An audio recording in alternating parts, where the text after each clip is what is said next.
Padrão os outros. Isso. Termo 12, Lula, fatos após a presidência. Ainda no dia 13 de dezembro de 2016, Procuradoria-Geral da República, colaborador Emílio Odebrecht, acompanhado de seus advogados, presentes também os membros do Ministério Público.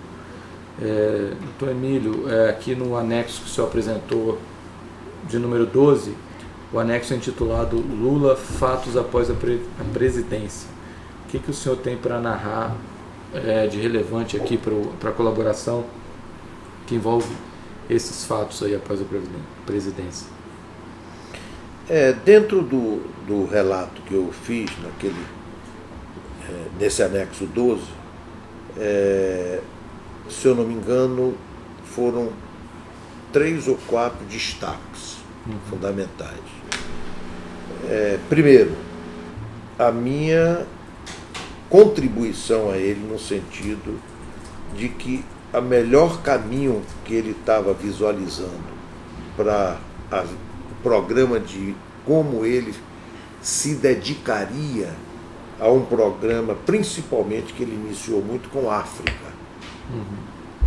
E eu dizia a ele, chefe, inclua a América Latina, você não pode excluir a América Latina. A América Latina, muitos países têm uma relação aí com vocês, têm uma relação consigo pessoalmente, e não se justifica você estar só focado na África e esquecer a América Latina. Procure colocar as duas coisas como sua plataforma de trabalho, como sua plataforma de contribuição. E mostrando a ele que no programa do Fernando Henrique, ele iniciou com a criação do Instituto e que depois se transformou em fundação. E eu me lembro perfeitamente desse estudo, do porquê que transformou-se em fundação, coisa que também eu sugeri a eles, que em vez de ser instituto, que fosse também fundação. Mas eles terminaram optando por instituto, não fundação, diferentemente, apesar de Fernando Henrique também ter iniciado como instituto e depois transformou em fundação.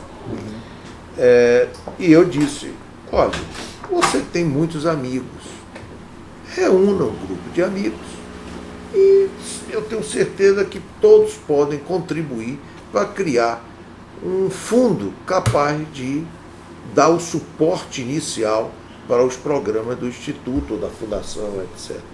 Coisa também que foi feito com Fernando Henrique, que naquela época foram em torno de 29, 30 que Fernando Henrique conseguiu. Empresários para... Empresário, e inclusive, se eu não me engano, ele contou com o apoio daquele que foi do Banco Central do governo dele, como é o... que foi nosso só. Não, Armínio Fraga. Eu pensei nele. Armínio Fraga. Armínio Fraga, se eu não me engano, com certeza levou um período, que período esse eu não sei, apoiando na formatação e na engenharia financeira, que não é muito difícil, porque Fernando Henrique tem um amor de muquirana muito forte, então aquilo ali por si só, ele se controla. Entendi. E realmente aquilo anda. E está aí, está fazendo um belíssimo trabalho, está sendo extremamente, vamos dizer, contributivo com o país, com as empresas, e quem quer tirar proveito aí, montou um negócio sobre o processo, toda a história inflacionária brasileira que ele tem. Não sei se já tiveram oportunidade. Vale a pena. Muito bem montado e é totalmente interativo. Muito bem montado. Então eu vendi isso a ele. Chegamos a estudar, que eu autorizei o pessoal no programa de ver o local que eles poderiam, até para dar, vamos dizer assim, ideia inicial. Tinha aí um programa para que o cara, eu acreditava tanto pela ideia que ele tinha de botar as coisas todas que vinham de lá, etc., que era um verdadeiro museu para ficar à disposição também. Então teve uma área que foi identificada, eu autorizei a pegar essa área Se não, depois, se não naquela época com boom, vamos dizer, imobiliária, etc., a gente vendia se ele não se interessasse. Que de fato não se interessaram, que eles resolveram ficar numa área que eles já tinham e nós nos desfizemos da área depois. Isso foi um terreno aonde? Em São Paulo? Não conheço o detalhe, foi aqui em São Paulo. Lá em São Paulo. Aqui em São Paulo. Bem? Lá em São Paulo. Até em Brasília. Ah, desculpa. Tá. E então esse terreno foi comprado para ser destinado a um futuro Instituto Lula. Exatamente. Mas aí eles não se interessaram. Quem comprou esse terreno? Nós fomos a Odebrecht, mas quem aparece formalmente como comprador? Eu não, olha, a informação que eu tenho que parece que Marcelo identificou a DAG, se eu não me engano, que é um ex-companheiro da universidade dele, amigo dele, que como não queria que amanhã ou depois, se por acaso eles quisessem, fosse uma transação da Odebrecht com o Instituto Lula, então fosse uma transação de uma empresa terceirizada com o Instituto Lula. Mas o Odebrecht não queria aparecer então nesse olha, eu não qual a razão podia de botar a DAG como mas foi exatamente por isso. Para o Odebrecht não aparecer. Não, na hipótese de fechar o negócio, que o Instituto quisesse aquele terreno, não fosse uma negociação da Odebrecht com o Instituto. Até porque aí viriam as doações de outros. Eu conheço o empresário. O empresário começava, então a Odebrecht está vendendo isso aí, no fundo a doação dele está saindo de graça, porque ele já está botando um valor adicional. Isso é usual. Quer dizer, então eu disse, olha, cuidado, para amanhã ou depois a gente não comprar em nosso nome, ter de vender ao Instituto Lula, então procura ver como alguém pode, mas não vamos negar, é nosso. Para todos os efeitos é nosso. Esse alguém é que venderia isso, mas não deu, porque o Instituto Lula não quis. Mas tem um problema grave nesse negócio do terreno, não é só isso de não aparecer, porque houve a DAG foi usada, é uma falsidade aí, né? O dinheiro não era dela.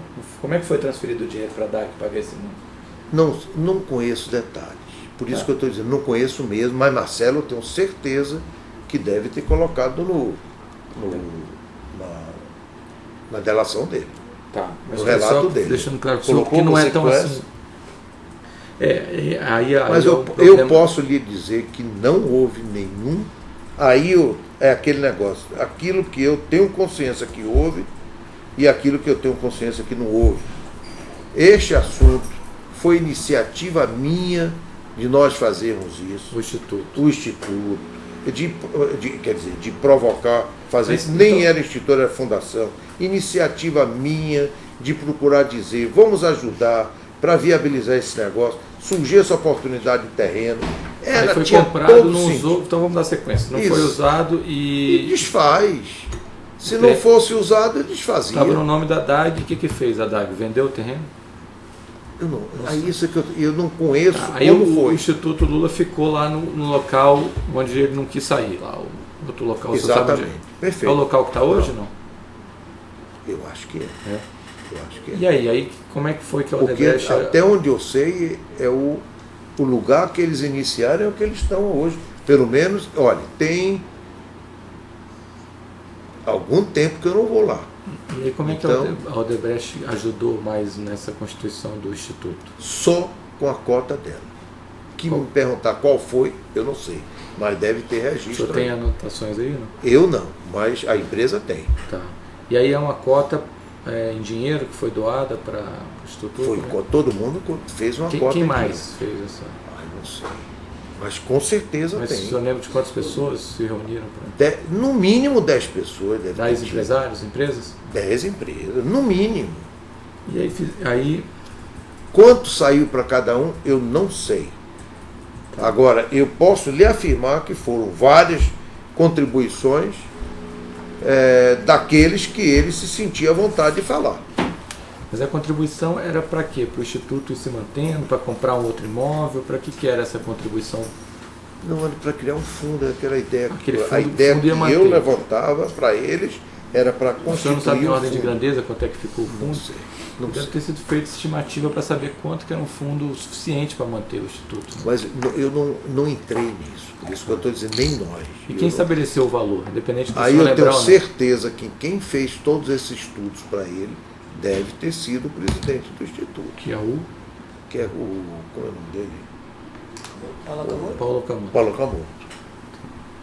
Então quem trouxe o valor que seria necessário foi o Paulo Camus. Eu acho que foi. Eu acho. Tá. Mais alguma Porque eu sei que nós demos a nossa cota. Tá. Isso eu sei. Que eu autorizei a dar. E isso tem registro na empresa. Eu não tenho isso. Agora eu não sei qual foi o valor. Tá. E ainda sobre esse tema do Instituto, o que mais que o senhor tem a dizer, a relatar? Do Instituto não tenho nada mais, a não ser aí agora o desdobramento da atuação do Lula. Doação para o Instituto. Ainda. Palestra, país. Sim, é isso que eu quero dizer. Aí teve o. Desculpe.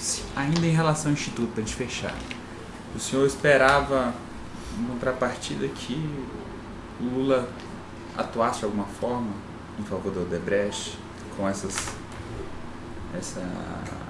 doação ao Instituto Lula, esse financiamento? Por que foi tomada essa iniciativa em relação... Com o Instituto, não. Mas, sem dúvida nenhuma, eu sempre vi um apoio, da mesma forma que eu vejo e vi no Fernando Henrique. Por exemplo, Fernando Henrique já convidou para fazer palestra o presidente dos Estados Unidos, o ex-presidente. Nós fazemos parte de uma associação ao qual ele está presente. Ele é um homem influente lá. Nós tínhamos problema na Flórida com os cubanos, americano e cubano. Claro, eu pedi, junto com o Fernando Henrique, para que ele pudesse ajudar a gente, junto com o Clinton, para que ele pudesse nos ajudar a não evitar que tivesse desdobramentos negativos para a organização em função dos programas nossos de estar trabalhando em Cuba vis-à-vis a Flórida. Então, o que eu quero dizer é que, claro que eu via, ao ajudar a ele no programa do Instituto, e ele fazer palestra, aí que está. O que é que eu via? É ele arrumar a casa, criar uma base para ele poder fazer as palestras dele. Claro que ao fazer palestra nos países que nós estamos, reforça a imagem do Brasil, reforça a imagem da organização, até porque muitas dessas palestras foram feitas por iniciativa, provocação, inclusive nossa, em função de desejo. Por exemplo, na África, o desejo de todos esses países que tinham relação e que faziam parte do programa com o Instituto, etc., almejava muito conhecer as ideias como o negócio da Bolsa Família, dessas questões sociais, etc. Então, isso era importante. E aquele pessoal todo para aquela, vamos dizer, aquele auditório, ouvir lá o Lula, etc., etc., e está lá escrito, patrocínio, Odebrecht, OAS, Andrade, outro, e o nome Odebrecht, eu tenho certeza que a maioria daquela plateia olhava e via Odebrecht, sabia quem era. Os outros não sabiam quem era. Então nós terminamos criando uma imagem adicional perante toda a comunidade, a sociedade. Claro que isso foi importante para a gente. Claro que foi. Então, isso é uma realidade. Agora, quero deixar, olha, com toda a abertura, ele efetivamente, e nós propiciávamos, quando nós e outras empresas, toda a condição logística para ele. Se me perguntar, você disputava o valor? Não, eu não disputava. Não era porque era 150 ou 180 ou 200 mil dólares por ele fazer uma palestra lá, realmente, aí eu não disputava. E tenho certeza que nenhuma outra empresa que ele fez palestra para várias também disputava. Porque não era aí. O intangível que ele criava era muito grande para a organização, para toda, para o país e para as organizações. Okay. Então já entramos aqui no tema das palestras. Sobre o Instituto, você quer perguntar? Não. As palestras, então, além das palestras em si, que a Odebrecht levou o Lula para algumas palestras, o senhor falou aí que abria portas, o Lula era uma pessoa, o nome da Odebrecht lá associado era bom. Havia também um pedido para que nessas oportunidades o Lula conversasse com autoridades, a favor da Odebrecht, tinha esse tipo de... Entendo, você já me conhece um pouco. Não olhe isso como falta de humildade, não. Não, acho que você só tem que falar como as coisas são. Quem introduziu o Lula fomos nós. O senhor está falando especificamente de Angola ou de todos os países? Todos os países. Todos os países que nós levamos ele. A nossa relação com esses países é muito grande. É de quem integrou-se ao país. Nós somos considerados empresas locais. A bandeira brasileira está lá. Vocês não têm noção do que representa o Brasil via Odebrecht. Vocês não têm noção. Só vendo. Eu pediria à PGR que pudesse montar um programa para perceber o que nós estamos dizendo. Nada como... uma coisa eu estou dizendo aqui, outra coisa vocês poderem avaliar em loco. Olhe, eu me orgulho desse trabalho. A gente teve uma boa noção, em razão dos outros colaboradores da Nexo, da presença do que é o Odebrecht em alguns países. Mas infelizmente quero dizer ao senhor, está tão integrada que se integrou às vezes nas más condutas desses países também. Mas olha, é verdade, né? É verdade. Que às vezes piores do que o Brasil, né? E países mais pobres que o Brasil e sofrendo do pior mal que um país pobre pode sofrer, que é a corrupção. Eu que tira o dinheiro do concordo. povo, né? Por isso que eu disse ao senhor, nós não temos só o lado. Então assim, por isso que, olha, não vou aqui querer passar, vamos dizer, cobrir com pano aquilo que efetivamente existe de ruim. Tem, sem dúvida. Eu não vou estar aqui justificando o porquê. Não adianta, não é isso. Tá certo? Agora, temos de compreender a escultura, temos de entender. Por isso que eu abri lá no início. O que eu fico triste é as pessoas não assumirem. Tá.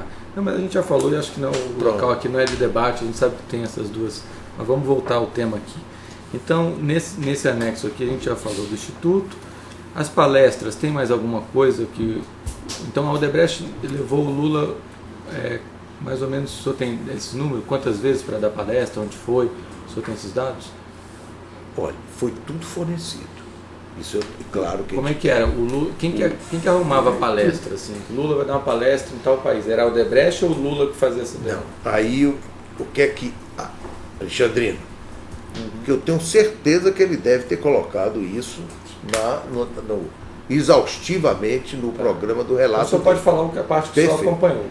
Eu pedi a Alexandrino, interessa a gente. Eu não preciso, nós, Odebrecht, não precisamos de Lula para agir lá com o governo.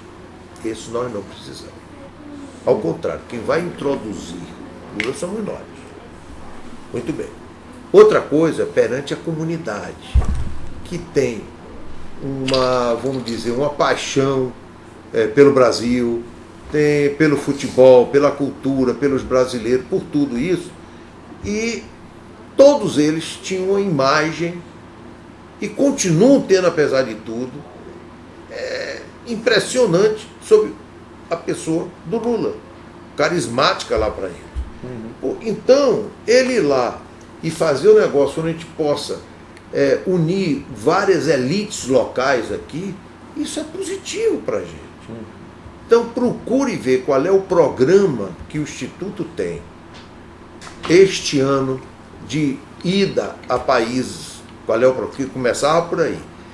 Aí ele vinha, me trazia essa relação de qual era o programa que existia de viagem de Lula para os países tais, para motivos diversos. Eu digo, procure ver como você vê, dá oportunidade de fazer nesses países aqui, principalmente nesses que nós estamos presentes e temos objetivos, ou porque já estamos lá, ou porque pretendemos ir, se ele efetivamente se dispõe a fazer essas palestras. Pronto, era assim que surgia. E aí o Alexandrino interagia com o Instituto, conhecendo esses programas, e se fazia. Então, era assim que surgia. Aí tinha um plano. Então, muitas vezes, ele ia para a África, nos países tal, a gente ajudava. Aí vinham outras empresas que estavam também mais em determinados países do que nós, então elas lideravam. Nós liderávamos naqueles países em que nós tínhamos uma posição diferenciada, e as outras naqueles países que elas tinham. As outras empreiteiras, basicamente. E como é que era essa logística? Eu pagava tudo para o Lula ir e mais um honorário para ele, pela palestra para ele? Exatamente isso. Praticamente, se era uma empresa só, pagava tudo. Se eram várias empresas, era rateado entre as empresas. Quanto que eram os honorários dele para uma palestra? Variava muito. Até onde eu sei, por isso que eu disse, até onde eu sei, variava entre 150 e 200 mil dólares. Dólar, né? Dólar. Palestra. Né? Palestra. Ele ia como de avião de carreira ou ia em jato da empresa? Como é que... Jato da empresa, sempre eu buscava, era uma linha que nós tínhamos, não usar jato da empresa, se procurar arrendar. Por quê? Porque eu sempre tive receio de não só ele, como qualquer outro, inclusive convidado, etc., acontece um acidente, você assume toda a responsabilidade. Então, mas de qualquer forma, eram aviões eram aviões fretados. E aí quem ia com o Lula nesses eventos, acompanhando? Na maioria das vezes, era o próprio Alexandrino que eu mandava. Na maioria. E o Lula levava alguém da parte dele? Sim. E eu, desculpa, eu enturragem, como a gente diz. Isso que eu ia falar. E quantas, estimava em quantas pessoas? Mas, pelo menos para os apoios logísticos, para o problema de ajudar na redação, ajudar no problema de hotel dele, disso e daquilo, eram umas 8, 10 pessoas, acreditava eu. Todo mundo nesse avião fretado. Né? E pessoas do Instituto. Quando eu estou dizendo isso, são todos do Instituto. E o custo não necessariamente ia no avião, não. Iam às vezes... Eu diria que iam menos. Só ia mais 2, 3, 4, 5 pessoas, mas muitos, aquela tropa de como é que chama? De abertura. Sei. Ele tinha uma equipe do Instituto que ia lá para fazer todo o processo de conhecimento logístico disso, né? Quer dizer, nós criávamos as condições, mas era a estrutura dele era que fazia as coisas. O senhor estima quanto custaria, quanto custava, além dos honorários, mandar o Lula para fazer uma palestra, quanto saía? Mas, eu diria, se tirar o avião, o resto não tinha expressão. O avião era caro. Né? O avião sim. Aí tinha hospedagem. Aí não tem expressão. Tem mais algum ponto em relação a palestras que alguém queira acrescentar? O pagamento. Onde se dá o pagamento dos honorários? Onde está? Onde se dava? Era aqui no Brasil? Era fora? Não. Tudo era aqui o Instituto. Era para o Instituto? Tudo. Foi feito, nós mandamos. Isso aí, na hora que surgiu o negócio, eu mandei, inclusive, em algum lugar tem todo esse levantamento. Tudo contabilizado. Foi. Aí o senhor falou dólar, mas convertia no dólar do dia e depositava. Os valores são sempre diferentes. Exatamente. E sempre paga a pessoa jurídica ao Instituto, sempre foi. Odebrecht, diretamente Odebrecht, Quem pagava era quem? A construtora mesmo, a CNO? Aí com certeza não era só a uma construtora. empresa do grupo. Era uma empresa do grupo e talvez cada país, provavelmente esses rateios, aí eu tenho certeza que era feito e não era fácil de fazer, porque cada um queria o máximo de benefício, mas não queria nada de custo. Entendi. E, então, vamos passar para o próximo ponto aqui ainda nesse anexo. O que mais que o senhor tem a acrescentar ainda sobre essa questão da pós-presidência? O senhor falou do aí teve Instituto e das palestras. Oi? Então, o que o senhor mais tem para falar sobre o Taiguara? O que foi essa história do Taiguara? O Taiguara, o que houve de Taiguara? O Taiguara era sobrinho do Lula. Numa viagem dessa, ele falou com Alexandrino. Ele foi na viagem? Quem? O Taiguara? O Taiguara? Ai, não sei, mas acho que não. É que você falou numa viagem dessa? Numa viagem... o Lula falou. Desculpa. Tá, o Lula numa falou. viagem dessa para o exterior, ele falou com Alexandrino sobre... Olha, eu tenho um sobrinho que tem uma sociedade em Portugal com um sócio português. E se vocês puderem dar uma oportunidade de trabalho, Alexandrino me falou. Eu disse, Alexandrino, filho, nós sempre demos oportunidade a qualquer pedido, seja de político, de setor público, seja de privado, seja lá o que for. A não ser que a gente não tenha mesmo. Mas, de um modo geral, eu digo, é para dar a qualquer pedido. Agora, que nós não podemos levar, depois de 90 dias, sem uma avaliação. E só fica quem pode contribuir com alguma coisa para a organização, porque tem valor. Seja ele pessoa física, seja ele pessoa jurídica. Então, essa é a regra que existe. Eu disse, vá, converse, verifique. E surgiu a oportunidade em Angola dele prestar lá serviço. Era serviço de quê? Foi serviço ligado à área de engenharia energética, alguma coisa dessa. Aí eu não conheço mais os detalhes. Eu autorizei que ele fizesse. Era sediada em Portugal, mas aí ela prestou esse serviço em Angola. Eu não sei se foi só em Angola. Em Angola eu tenho quase certeza que teve. Ele prestou serviço para a Odebrecht. Para a Odebrecht. Em Angola e talvez em outro lugar. Senhor Guilherme, uma dúvida que fica, se era um procedimento comum da empresa dar essas oportunidades, por que teve que passar para o senhor para autorizar esse caso do Taiguara? Por causa da relação minha com o Lula. Só. Tudo que tinha. Aí era uma regra que todos respeitavam. Quer dizer, na hora que eu tenho a relação com o Lula, com o Chaves, com o Zé Eduardo, qualquer fato que tem a ver com eles, qualquer pessoa me trazia. No mínimo para eu ter conhecimento. Do Taiguara, o senhor não sabe o valor dessa contratação dele? Não sei. E foi, além dessa de Angola, o senhor sabe se teve alguma outra? Também não sei, mas isso eu tenho certeza, doutor Sérgio, que na colaboração, no relato de Alexandrino, ele deve ter colocado isso com todos os detalhes. Mas o senhor não ficou sabendo? O senhor autorizou sem saber o valor do curso? O senhor depois não procurou saber, não tem anotado? Não, pelo seguinte, deixa eu compreender. Porque eu tinha quem cobrasse isso. É aquele conceito. Tinha um responsável por resultados. Ele jamais iria dar uma prestação, fazer um contrato de prestação de serviço que não tivesse retorno para ele. Se não tivesse, ele não teria, ele seria colocado para fora, mas não tenha dúvida, e eu saberia. Então, se não foi colocado para fora, é porque ele teve algum serviço que foi útil para o pessoal lá no empreendimento. Que ele tem autonomia para decidir, contratar, etc. Porque é um contrato como qualquer outra empresa, como se fosse qualquer outra empresa. Isso eu diria, é muito importante, sinceramente, entender isso.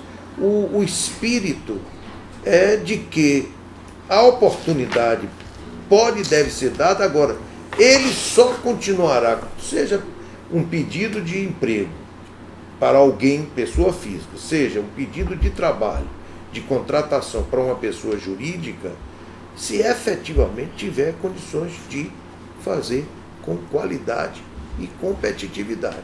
Senão, não continua. A gente dá a oportunidade, é questão de 2, 3 meses, é colocado para fora. O senhor não pode imaginar alguns telefonemas que eu recebo de político, que eu recebia. Hoje em dia, mais não, que a gente tem mantido mais realmente bloqueado. Mas, no passado, porque 90 dias o pessoal tinha autorização. Não deu no couro, rua. Pronto, aí eu recebia as informações, a telefonema, recebia e-mail, recebia reclamações de tudo quanto é natureza. Ainda sobre o Taiguara, o senhor tem mais alguma coisa a acrescentar? É importante ouvir isso. Deixa eu ler talvez aqui, deixa eu ver. Consulte aqui. o seu... Você me permite? Fica à vontade. Só pedirei que o senhor, ao consultar, se o senhor puder ler, falar com as suas palavras, em vez de ler literalmente, o senhor pode consultar, mas quando falasse com as suas palavras.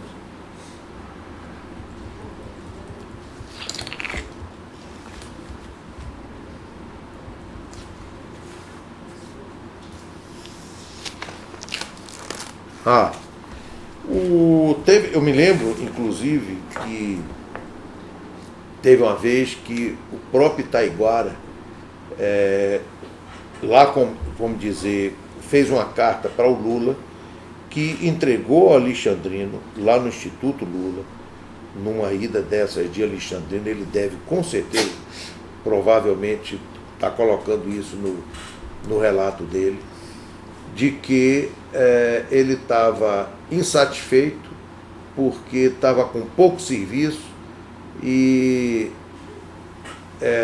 de como o Lula poderia nos pedir para que aumentasse serviços. O Alexandrino me tocou dizendo que o problema é que não tinha mais serviço mesmo lá, em função da redução do preço do petróleo. Lá em Angola. Foi lá em Angola. E que ele tinha uma forma de minimizar essa situação que ele estava. E como ele poderia, amanhã ou depois, dar uma contribuição de prestação de serviço em alguma outra coisa lá em Angola, porque ele não estava saindo por falta de competência, nem por falta de preço, nem produtividade, nem qualidade dos serviços. O que ele estava saindo é porque não tinha mais saído. Não é saindo, tinha diminuído sensivelmente aquilo que ele fazia. E aí houve a negociação de algum valor que ficasse por conta de serviços futuros a ele prestar para minimizar o momento da crise financeira. Prestou serviço lá efetivamente?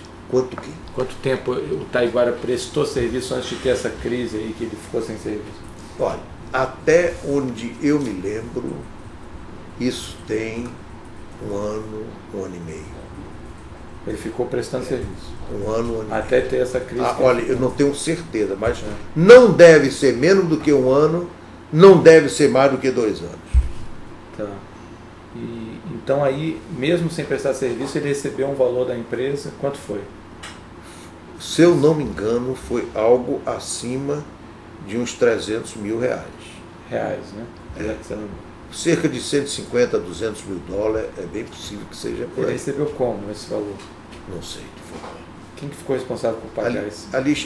Olha, por isso que eu estou dizendo, com certeza isso tudo está detalhado no relato da Alexandre.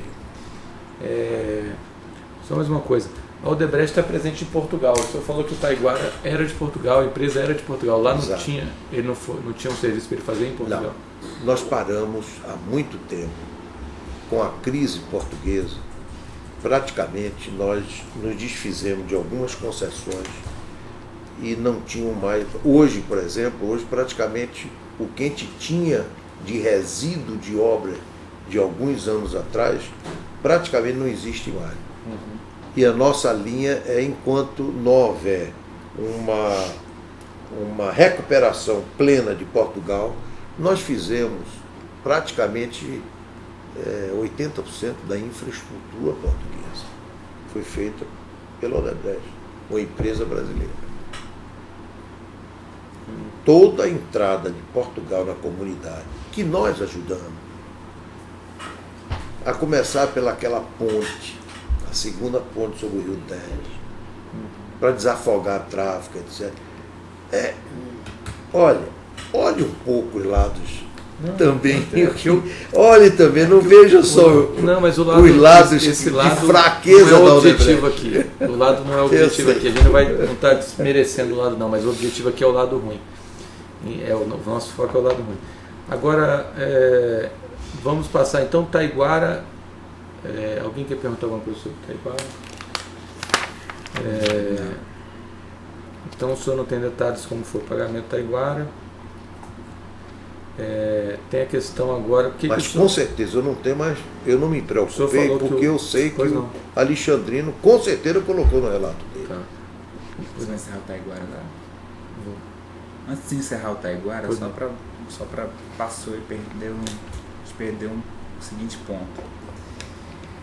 Os fretes, no caso de aviões, jatos executivos, para que o Lula desse as palestras, eram pagos diretamente pela Odebrecht, a empresa fretada, ou por intermédio de outra empresa?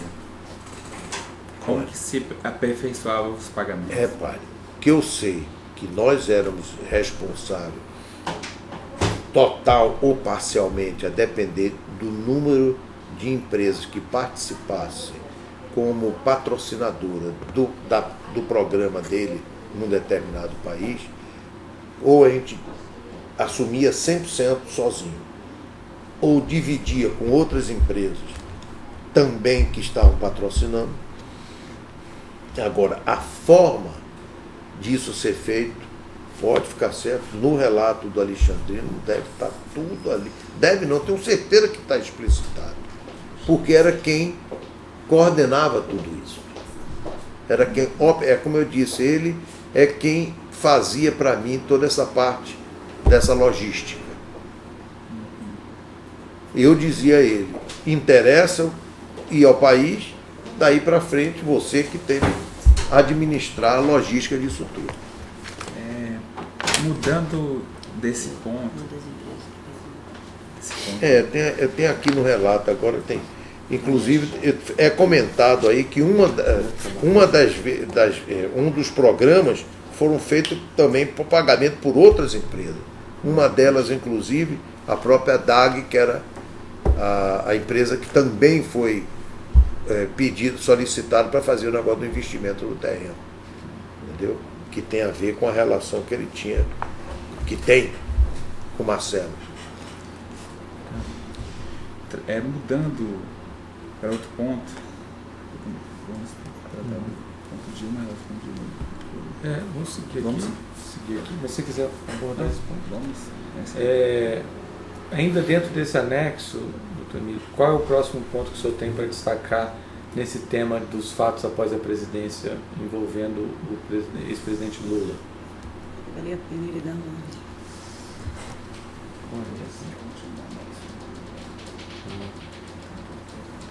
Eu estou... Pois não. Vale a pena ele relembrar isso. São pontos esparsos. Assim. Nossa, cheio aqui. E não está, não, é 20 graus.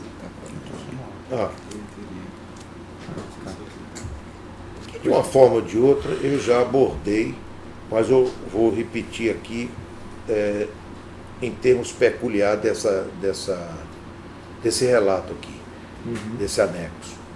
Era, por exemplo, minhas conversas com ele, que eu tinha sobre coisas onde ele, de uma forma ou de outra, teve uma certa responsabilidade, claro, é minha de entrar ou não no negócio. Quer dizer, nós entramos na questão naval, a responsabilidade de termos entrado fomos nós. Agora, eu no início, quando ele lançou no primeiro mandato, eu não fui. E eu sei que ele não ficou satisfeito que eu não tenha entrado nesse programa. A Camargo entrou, todas as empresas entraram, nós não entramos. Por que não entramos? Porque não estávamos preparados naquele momento para entrar. Não entrou no programa naval? Naval. Tá. Entramos no programa depois que foi criado aquele negócio que a gente viu que tinha pé e cabeça. Qual? Já com a Petrobras. O programa da Sete Brasil. Sete, tá. Quando entrou a Sete Brasil, que a Petrobras efetivamente se comprometeu com aquele volume, aí nós tem valor. Aí nós fomos buscar um sócio externo, nos associamos a ele, verificamos um programa lá na Baía da Enseada, fizemos aquele investimento, etc. Então, essas coisas foram o negócio do etanol, que ele, de uma forma ou de outra, sempre pedia que a gente procurasse, vamos dizer, desenvolver esse programa, etc. E eu dizia, a sua ministra, você gosta e ela detesta. Porque eu não quero é ser prejudicado amanhã. E está lhe trazendo outros problemas. Tinha o programa do Corinthians, que queira ou não queira, nós vamos tratar mais adiante, que ele pediu para que efetivamente a gente encontrasse uma forma de ajudar a viabilizar aquele estádio. Então teve algumas coisas que eu procurava dar a ele uma satisfação naquilo que o governo Dilma, quando ela assumiu, não estava, ao contrário, estava exatamente procedendo conforme era meu receio que eu dizia a ele. Foi sobre o etanol, no controle do preço, foi sobre o programa da naval, buscando desprestigiar tudo que tinha sido montado, a essência. Era no programa do Corinthians, criando todas as dificuldades para o programa do financiamento. Aí chegou ao ponto de dizer, eu não tive isso, mas a informação que eu tenho é que ela disse a Marcelo. Que Marcelo me disse, eu não vou achar que meu filho vai mentir. Então ele disse que ela chegou e disse assim, vocês aceitaram o que Lula pediu, porque quiseram. É verdade, ela tem toda a razão. Então eu procurava dar a ele. No início, ele ainda tinha condições, eu tenho certeza, de algumas influências. Entendi. Então, com o tempo ele perdeu completamente. O que o senhor quis dizer com isso, com essa frase da Dilma, é que vocês ajudaram o Lula, ou deram o que o Lula pediu, o que quiseram, mas não vem cobrar agora de mim porque... Isso em parte. Mas ela já era contra o programa, vamos dizer... Estou falando de forma direta. Ela quer dizer que o compromisso da Odebrecht era com o Lula. Né? Ela não era compromisso com o Odebrecht. O primeiro compromisso era conosco mesmo. Quer dizer, se eu entrei naquele negócio, eu tinha o direito de entrar ou não entrar. Por isso que eu disse que o negócio da naval, na primeira, vamos dizer, na primeira solicitação que o Lula fez, nós não entramos. Tá.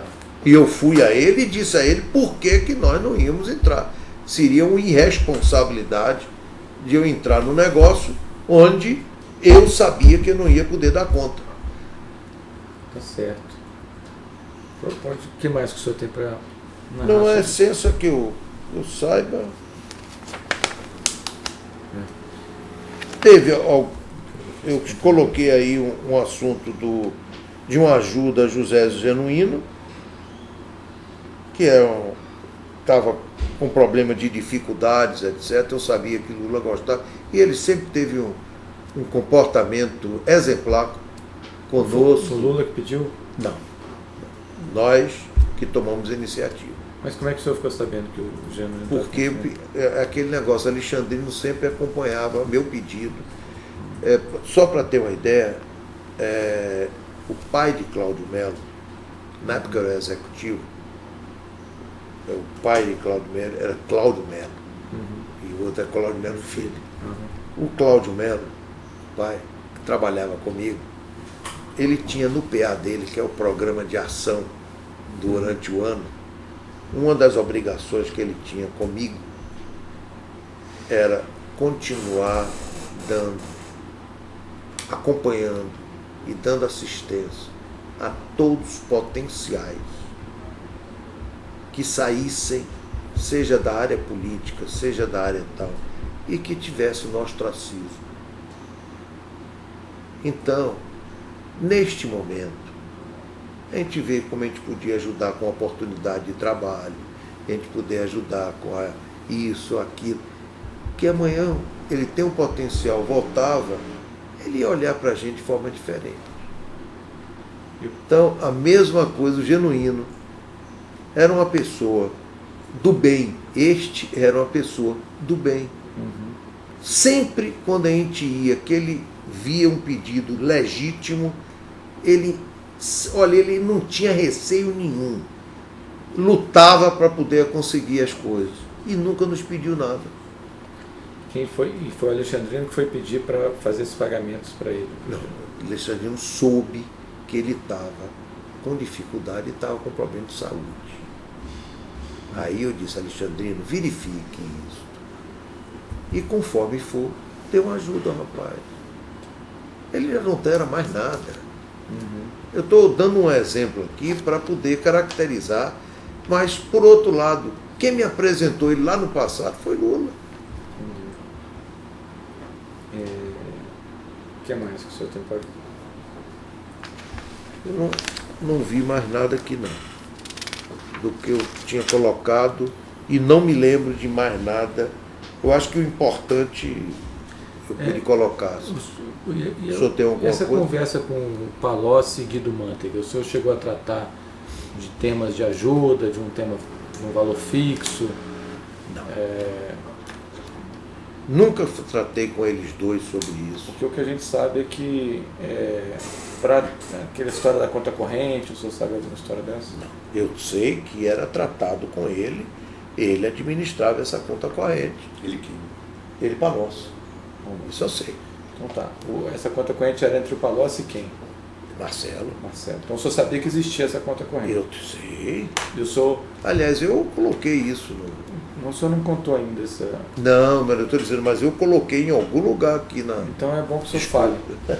O senhor colocou no anexo, o senhor entregou os anexos, mas o senhor agora tem que ir na... Tem razão. A não ser que esteja em outro anexo que a gente vai tratar ainda, ou é Não aqui? sei ainda. É esse tema? Então vamos falar desse tema Pronto. agora, porque senão vai passar. Esse tema é importante. Está ótimo. Conta essa história, a gente sabe que isso vai estar possivelmente no depoimento do Marcelo, mas conta o que o senhor viveu dessa história da conta corrente. Perfeito. Por que foi criada uma conta corrente? Essa história de conta corrente. Pode, deixa eu... Adriano, você. Uma pessoa indicada para isso é o Adriano. Vou abaixar. Mudar a palheta. Eu acho que é mudar a Você palheta. não quer ficar aqui nesse cantinho? Vocês querem dar uma pausa agora, já que a gente pausa? Não, pronto, tá ótimo assim. Então vamos lá. Pode ficar desse lado aqui, ó. Não, assim não. Passa pra cá, se quiser. E agora ele tirou de Por mim. conta do frio, né? Não Ele tem tirou que de mim totalmente agora. Tá. Então vamos lá. A questão dessa ajuda esse relacionamento Palocci, Guido Mantega e Marcelo. Havia aí pedidos de dinheiro e o Marcelo tendo que administrar isso. Como é que essa história da conta corrente, como é que é essa história? Primeiro, o pedido de ajuda para as campanhas era feito pelo Lula a mim. Isso. Inicial, esse era o I0. Sei. Muito bem. Eu chegava na época do Novis para o Novis, na época do Marcelo para o Marcelo, e dizia, porque eu perguntava também a Lula, quem é que vai tratar desse assunto? Da minha parte, vai ser o Novis, quando era Novis, ou é Marcelo, quando era Marcelo. Ele me dizia, é o Palocci. Eu digo, então, o senhor me faça um favor, avisa ele de que ele pode procurar ou Novis ou Marcelo, a depender do médico. O senhor contou isso aí ainda no E eu chegava para ele. governo Lula ainda. Nas campanhas do Lula, presidente. Nas campanhas do Lula, presidente. Tá, então vamos lá. É exatamente isso. Tá. Pronto. Aí, no caso de Marcelo, sei que ele desenvolveu uma conta corrente que dava para esse pessoal. Por quê? As pessoas queriam valores para efeito do seu planejamento na área da campanha, as informações que eu tinha. E Marcelo, esse contabilizava tudo e estava querendo sempre reduzir os negócios. Eu sei, inclusive, uma vez que ele me deu uma ordem de grandeza entre quando ele iniciou até recentemente, antes dele ser preso. Era um valor, se eu não me engano, em torno de 300 e poucos milhões. Era a conta corrente que já tinha dado baixa em uma série de coisas, claro. Não era que isso fosse o saldo. O movimento da conta corrente tinha dado mais ou menos isso. Só para explicar. Quem administra? Desculpe. Para explicar o termo conta corrente que a gente está usando aqui. Conta corrente, então, era em vez de o Marcelo ficar dando toda vez que pediam dinheiro para ele combinou de que ele ia disponibilizar um valor que ia ser depositado numa conta, como se tivesse separado, daí o nome conta corrente, e a cada pedido do Palocci e do Mantega, o Marcelo ia batendo esses pedidos desse valor fixo. Assim eu entendo. Agora, quem melhor pode falar, porque não foi eu que acertei isso. O senhor só autorizou o pagamento. Mas exatamente. O modus faciente foi Marcelo que desenvolveu com ele. Mas ele avisou o senhor que estava nesse sistema de conta corrente. Avisou, não só na conta corrente, como me deu a ordem de grandeza. Ele falou por que ele fez conta corrente em vez de dar direto o que estava pedindo? Sim, o senhor ia falar uma coisa que eu interrompi. Então, em torno de 300 milhões. O que mais que o Marcelo falou para o senhor? Não, Marcelo, foi exatamente isso. Então, houve isto. Agora,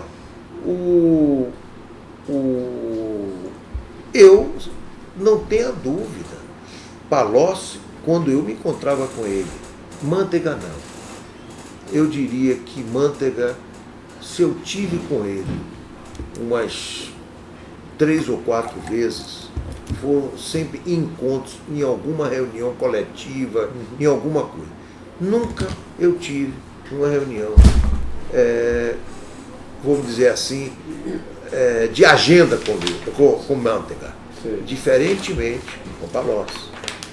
Palocci, eu tinha uma agenda estratégica com ele. Era com quem eu discutia muito coisas de Brasil, que muitas vezes eu sabia que não adiantava só eu falar com Lula, porque ele tinha algumas limitações. Então eu precisava de alguém que pudesse contribuir para dar, vamos dizer, substância a determinadas coisas. Então, por exemplo, eu me lembro muito bem que eu levei um período investindo muito no problema de fazer o Brasil entrar para valer no programa de biotecnologia, usando toda a matéria-prima que a gente dispõe na América, na Amazônia. Eu sei que era difícil para o nosso amigo absorver até ele. O faro dele dava a importância, mas tinha dificuldade de formular as coisas. Então eu ia também dar o suporte via o Palocci. Então eu sempre tinha alguns contatos com o Palocci, muito mais como criar substância para tornar realidade ideias que eu levava para o Lula e que muitas vezes eu sabia que ele tinha algumas limitações. Tá. Esses 300 milhões, essa ordem de 300 milhões, que é um valor ao longo de alguns anos, né? O senhor sabe... se eu não me engano, foi desde que Marcelo entrou... 2008? Provavelmente, então deve ter sido aí 6 anos. Hein? Final de 2008 a 2014. Final de 2008 a 2014. 5, 6 anos. Tá. E é óbvio que a gente já sabe, pelo que a gente viu até aqui, que o argumento era, o pedido era feito sob a desculpa, supostamente ser uma doação de campanha. Mas é uma doação de campanha que se estendeu, era periódica, era perene, né? 2008 a 2014. Né? Isso, como é que era visto pelo senhor, esses pedidos? Isso era doação de campanha mesmo ou era um pedido para manter as portas abertas, como o senhor já falou? Olha, eu aí não sei de forma, nem que seja, nem que não seja. Minha percepção era que tinha outras coisas. Não. O que eu tiro é o lado pessoal. Conhecendo as figuras, eu tiraria o lado pessoal. Mas que, sem dúvida nenhuma, devia ter outras coisas, acho. Mas eu seria leviano de querer afirmar uma coisa que eu não tenho como provar. Porque é o seguinte, vou ser bem honesto com o senhor. Servidor público, ele não pode pedir nada para ninguém. Essa história de doação de campanha é uma desculpa para se pedir propina e corrupção. Se um candidato quer pedir uma contribuição, ele tem que pedir, a empresa vai lá no TSE e registra. O pior ainda é quando Caixa 2 é pago em espécie ao longo de 6 anos, não tem campanha todo mês, todo ano, tudo.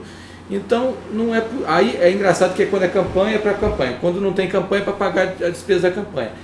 Isso é uma desculpa que é usada no dia a dia, mas agora que é hora de jogar limpo.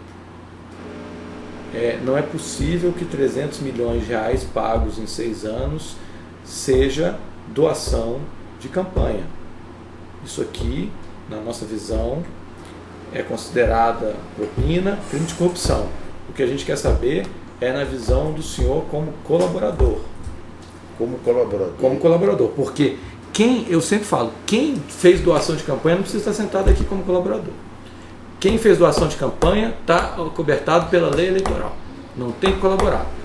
Isso aqui, qualquer servidor público que receba R$1 fora da lei, e uma das leis que amparam o tipo de recebimento de valores é a lei eleitoral, desde que siga aquilo, como o servidor público receba isso, é crime de corrupção. Então, o Palocci e o Manteiga, na qualidade de ministros, cada qual na sua época, ao solicitar um valor a qualquer pessoa, o senhor cometeu crime de corrupção. Eu vou depois mostrar para o senhor, o Código Penal diz assim, corrupção, solicitar, não precisa nem receber. Solicitar, receber um não na cara, já praticou o crime. Então, é só para a gente se situar e botar o pé no chão, porque até agora a gente está falando de muita coisa boa, e tem coisas boas, eu não nego isso, mas do mesmo jeito que o senhor quer ressaltar as coisas boas, eu sou obrigado aqui a trazer o lado podre e o lado ruim.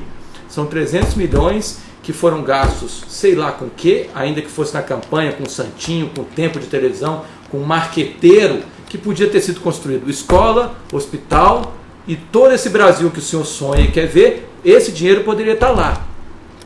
Então vamos agora deixar de historinha, de conto de fada e falar as coisas como elas são. Está na hora da gente dizer a verdade como a coisa suja é feita. Não é possível que um ministro da Fazenda fique pedindo dinheiro todo mês para um empresário. Isso não é admissível. A gente, por mais que a gente esteja acostumado com isso, isso não é o correto.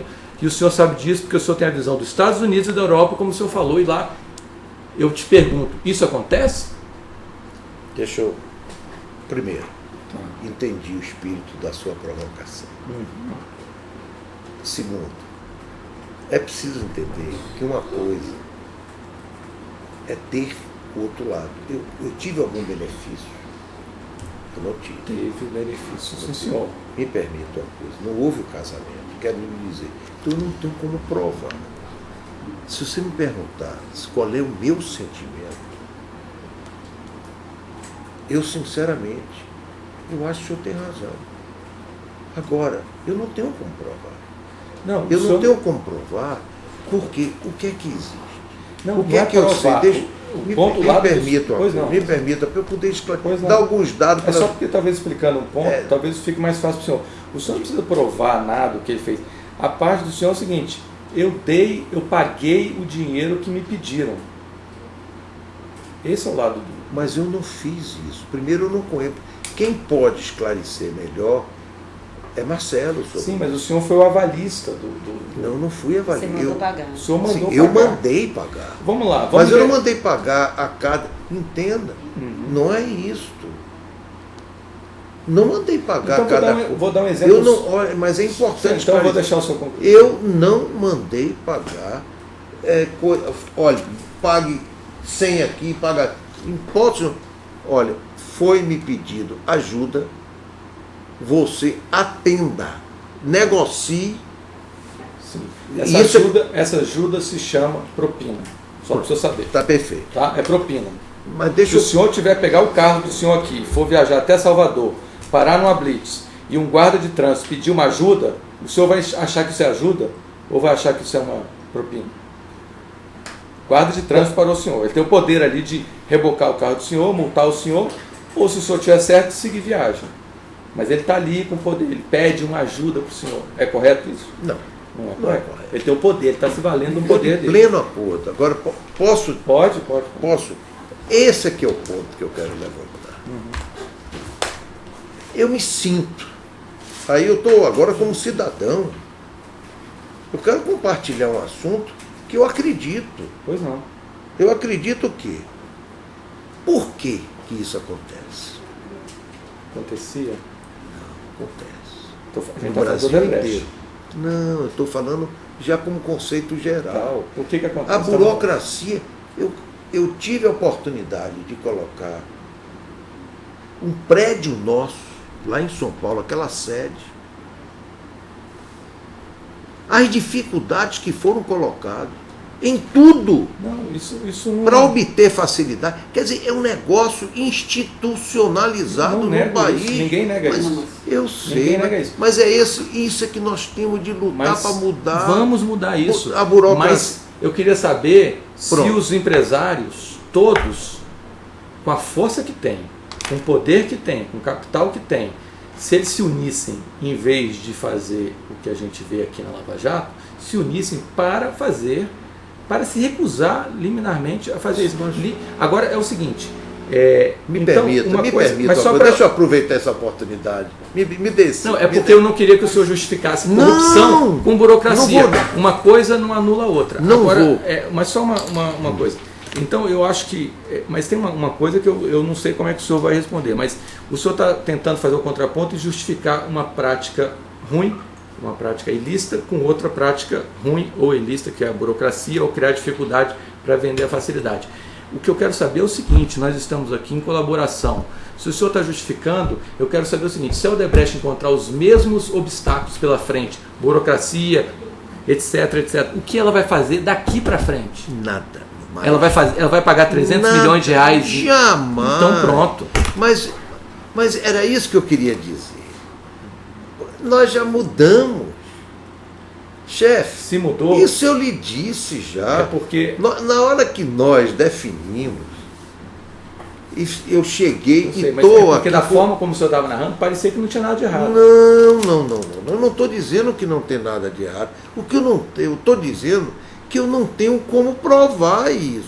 Não, mas não É por isso, diferente. não é o ponto. E até para tornar a história crível, são valores milionários repassados, que o senhor precisa, porque tem que ficar claro, o senhor demonstrar que havia um interesse futuro ou pretérito que justificou esses valores. Deixa eu então... Não só, por exemplo, na hipótese do Taiguara, no sobrinho, não é crível que uma empresa pague $200 mil para alguém por serviços a serem prestados.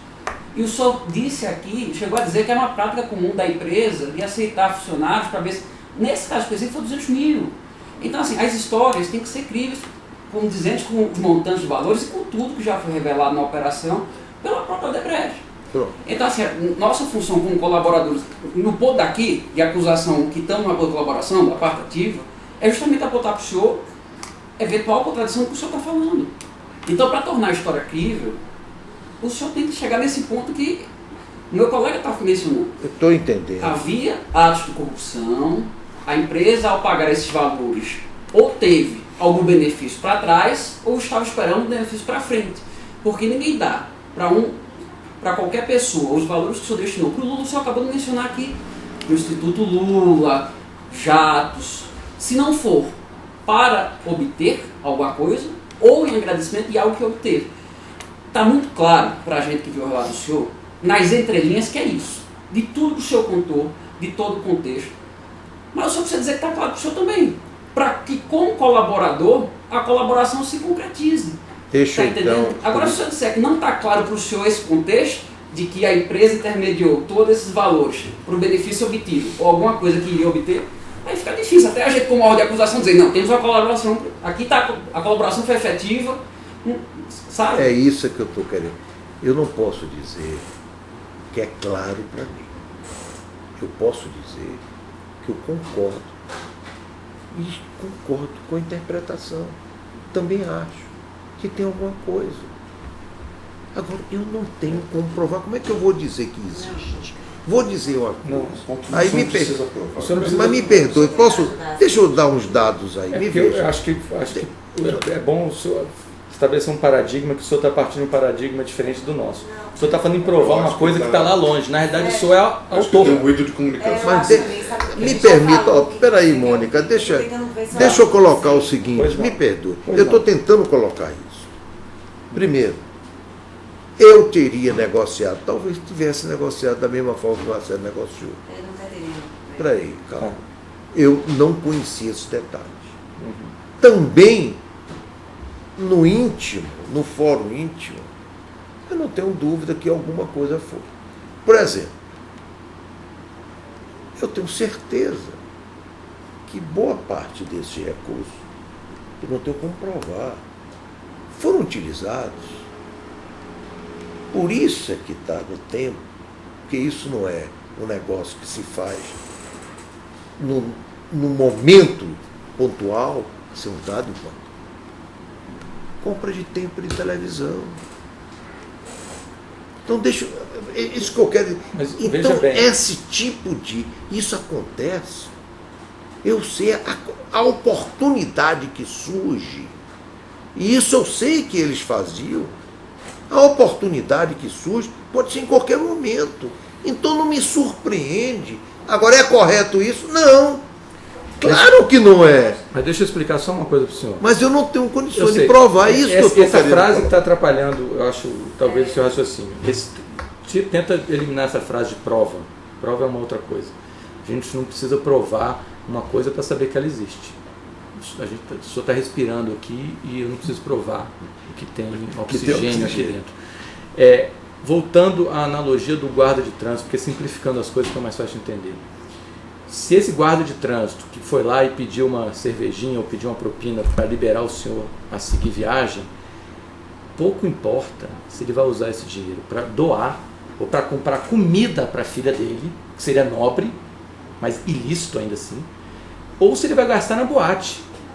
Isso é corrupção do mesmo jeito. O senhor está querendo definir o tema aqui nosso, se ele vai comprar o tempo de televisão, se ele vai botar na campanha ou se ele vai gastar na boate. Pouco importa. No caso é o seguinte, não pode pedir.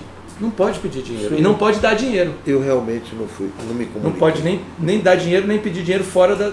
Eu peço perdão, porque eu não me comuniquei. Então vamos lá.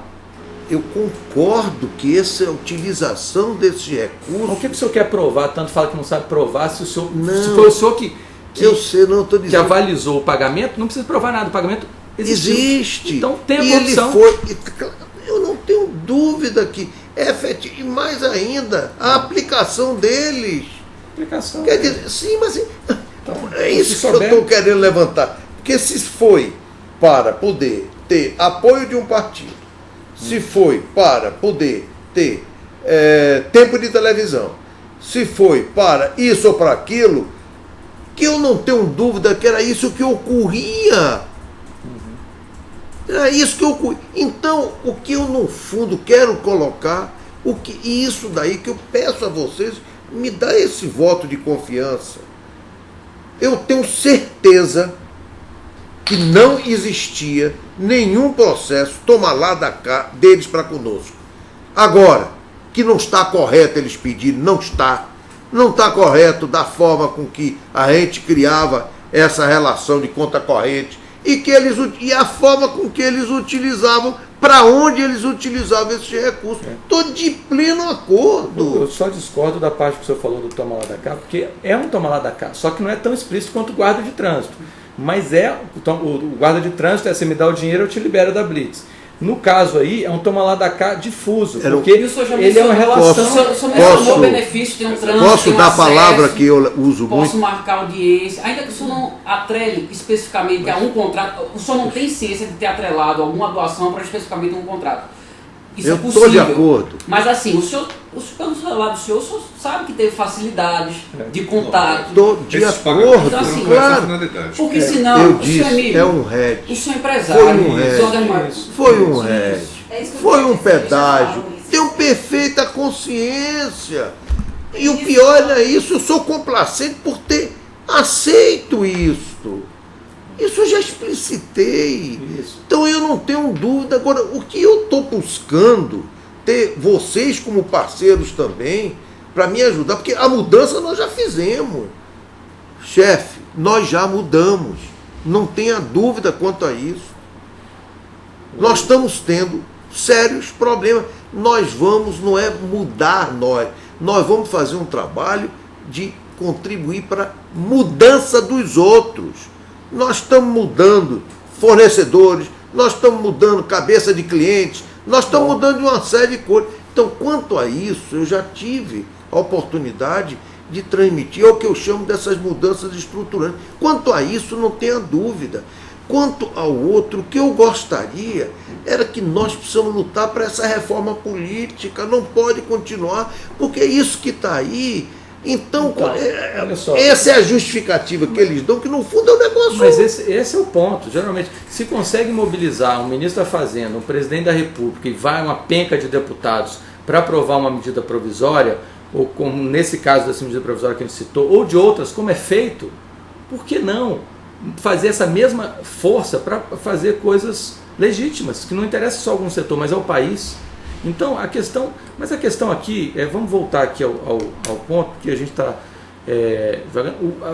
toda a discussão aqui foi porque esses 300 milhões, na hora que o senhor narrou, soou como uma coisa que não fosse qualquer coisa diferente de corrupção e de propina.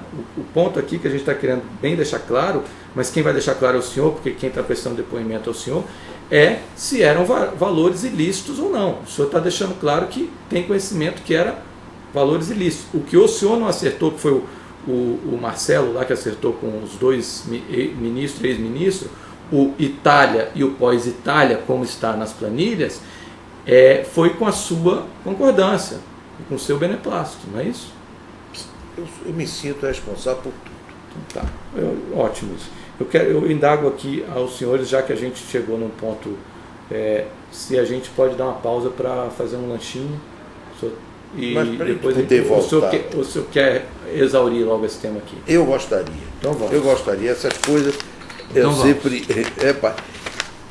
eu não tenho dúvida que foi efetivamente nada disso que acontecia e que aconteceu conosco, que acontecia generalizadamente e aconteceu conosco, não foi correto. Pronto. Isso daí, eu não tenho dúvida quanto a isso. Uhum. Não tenha dúvida, não tem sentido. O pedido era um pedido de ajuda, de campanha. Esse eu posso afirmar que era isso. Agora, atrás disso, o processo partidário que existia era isso. Há 30 anos. Isso é que eu estou precisando transmitir para vocês. Por isso que política há 30 anos não é um negócio. Então me incomoda. Não tem risco. O cara pede uma propina disfarçada ainda com... Deixa eu explicitar. O que me incomoda é eu estar pontuando alguém quando eu vejo generalizado. Isso me incomoda.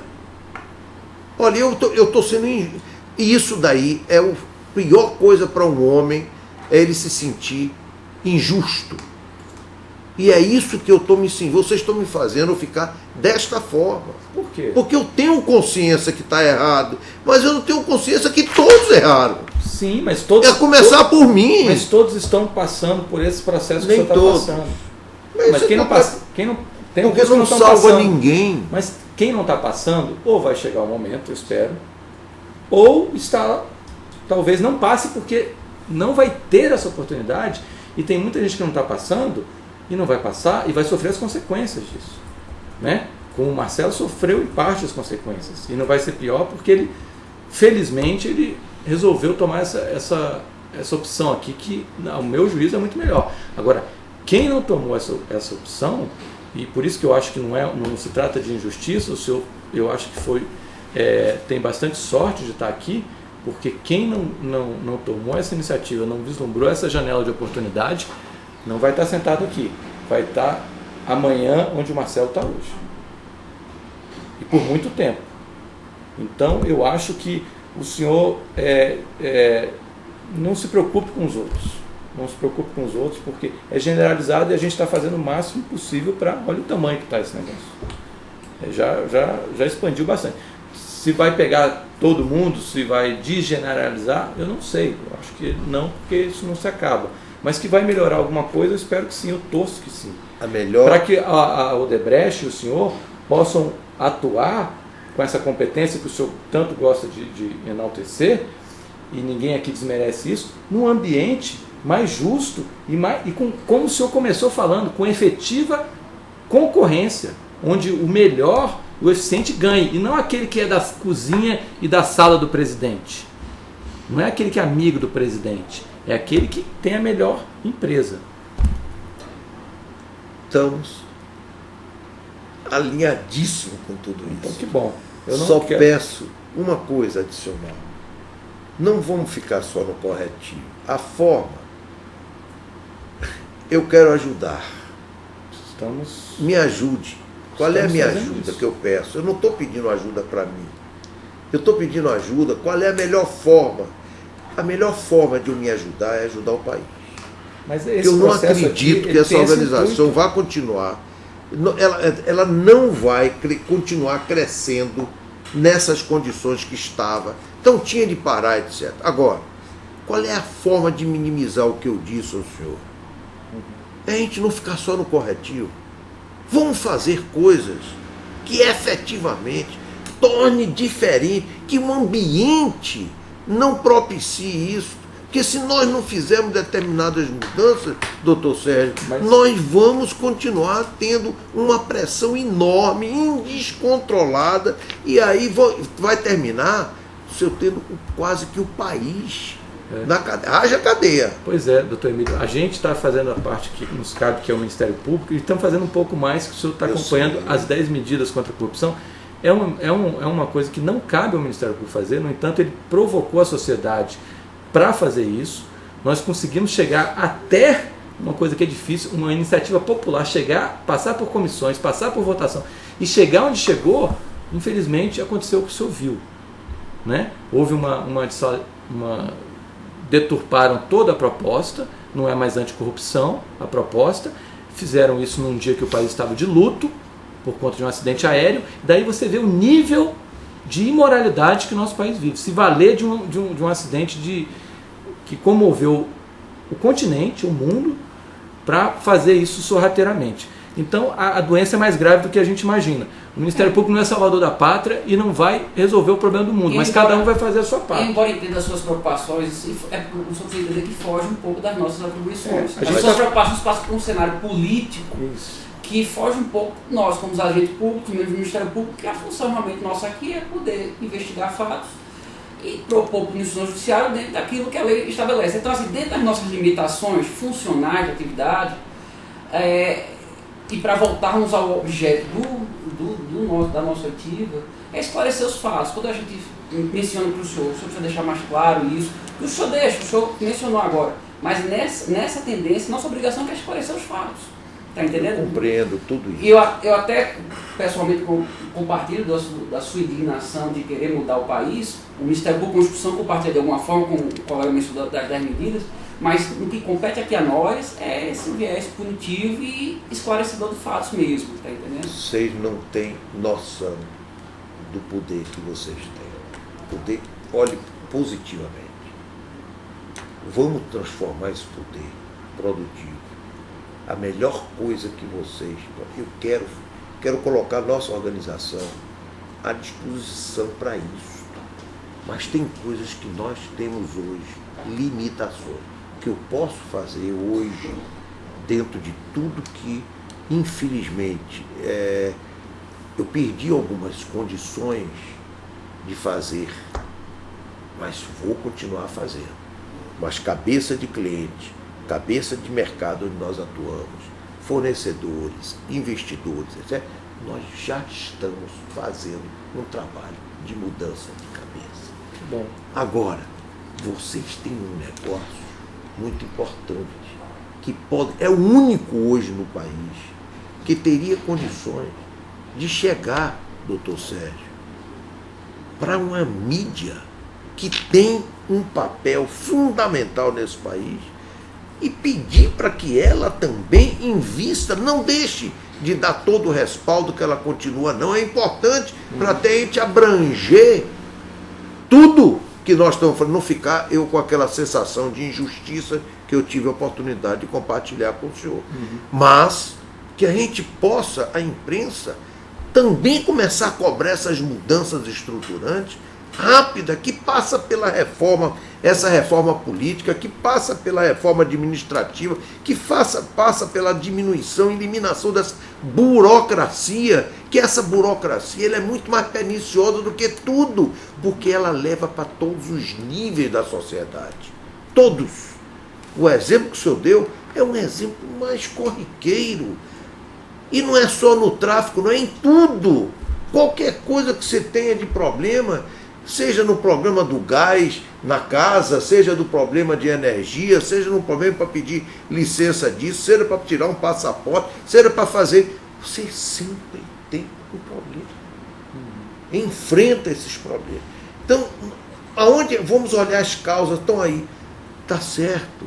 Extrapola o programa do Ministério Público, mas vocês têm um negócio que vocês precisam ter consciência. É o que vocês representam hoje para a sociedade, uma esperança. Então, use a imprensa, porque eu tenho certeza que a imprensa pode nos ajudar muito para a gente precipitar. E aí, eu como instrumento, aí eu posso agir. Ajudar para fazer as reformas, a ajudar para fazer a questão não só política, como administrativa, fazer um trabalho que o Beltrão fez naquela época, que iniciou. Exatamente. Tem um mundo de coisas que nós podemos fazer e eu acho que vocês têm um papel fundamental. Dentro disso, quero dizer, para mostrar e caracterizar, vamos dizer, a minha disposição, que não é diferente daquela que nós já tivemos enquanto e o que eu procurei ter com todos os meus companheiros para chegar aos relatos que chegaram. Concordo integralmente com suas colocações. Meu estado de espírito era da injustiça, mas eu não tenho dúvida nenhuma que isso que está aí não está correto. Tá. Então vamos fechar. Acho que esse anexo já... O anexo 2, Lula, fatos após a presidência. Isso. Tem mais alguma questão? Estou bem satisfeito. O senhor vai ter a oportunidade de falar ainda, a gente pode voltar. Vamos encerrar esse anexo, então, que a gente fazer uma pausa. Então, encerrando o termo 12, tema Lula, fatos após a presidência, colaborador Emílio Odebrecht, encerrando, então, o termo 12.